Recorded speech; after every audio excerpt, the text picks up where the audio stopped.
Magandang araw sa inyo mga kaparokya. Nandito tayong muli para magbigay ng ilang kaganapan sa loob at labas ng programa ng dalawang noontime show sa bansa, ang Eat Showtime at ang Eat Bulaga. So ngayon po ay araw ng Biyernes, March 28. Ang ilan sa ibabahagi ko sa inyo ay ang patungkol sa di umano'y akusasyon ng isang contestant ng tawag ng tanghalan. Pero bago yan ay humihiling ako sa inyo na pakisubscribe ang aking YouTube channel.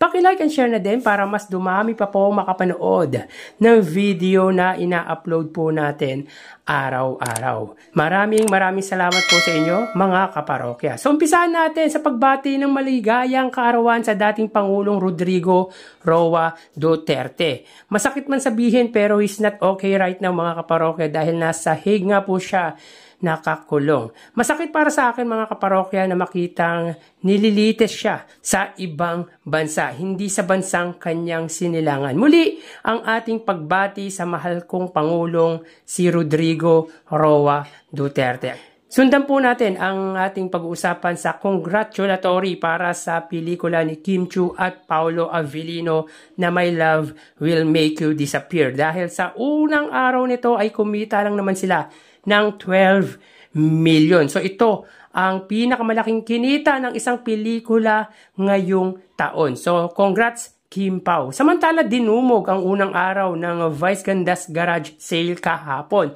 So tatakbo po ang garage ni Vice Ganda starting yesterday up until Sunday, March 30. So as per Vice Ganda's, the proceeds of his garage sale will benefit his scholars. So with this mga kaparokya ay kahanga-hangang tunay ang Kabokabol Star sa ginagawa niyang ito. Samantala after sa Siquijor ay dumagete naman po ang destination ng Eat Showtime female host na si Ann Curtis. So talagang gusto atang ikutin ni Ann ang buong Kabisayaan. So makikita sa larawan ang kuha nito sa karagatan ng Negros Oriental at very refreshing ang matatanaw mo sa ganda ng lugar. Happy lang talaga ang Eat Showtime host sa ginagawa niya sa buhay. Kung kaya di mo mababaka sa itsura nito ang stress dahil parelax-relax nga lang sa buhay. Samantala, bossing Vic Soto nakikamping kick-off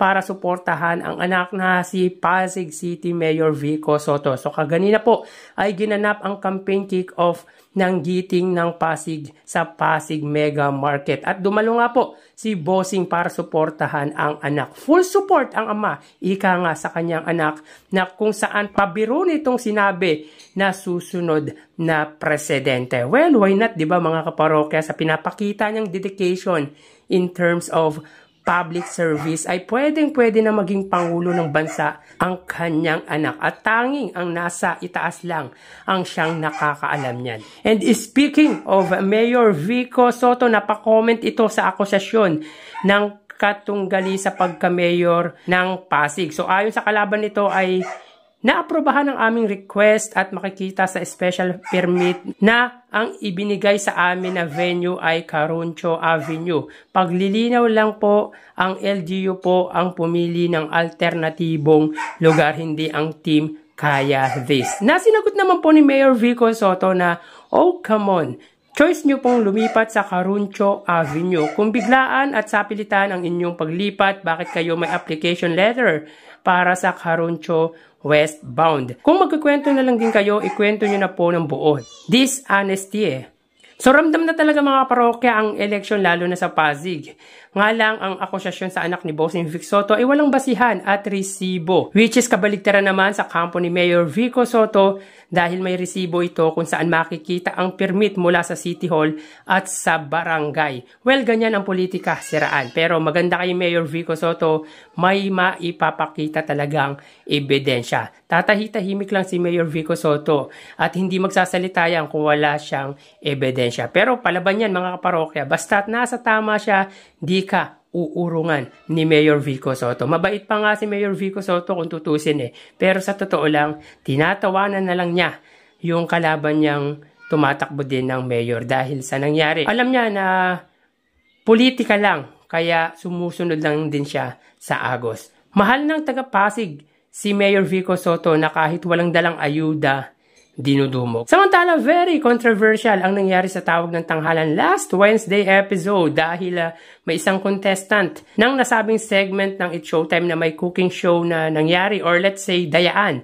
So tila hindi nakatiis ang contestant na si Marco Adobas na may cooking show nga na naganap sa Tawag ng Tanghalan last Wednesday dahil mas kinatigan ng hurado na manalo sa kompetisyon si Marco Rubio kesa kay Ayeji na napa-standing ovation pa ang lahat ng nasa studio except kay Louie Ocampo. Dahil dito ay nanunsyo ng It's Showtime na diskwalipikahin si Adobas dahil sa paglabag nito sa waiver na kanyang pinirmahan at sasampahan pa ng kaso dahil sa akusasyon nito.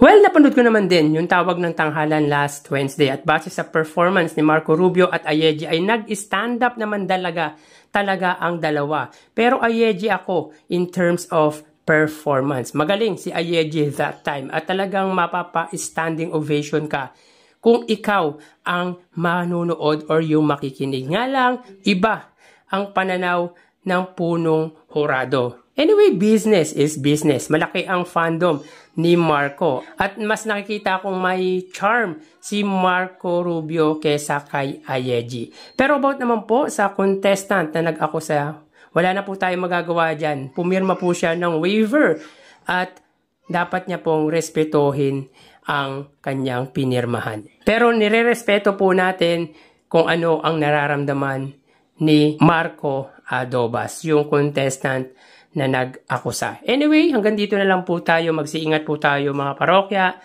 Thank you and God bless.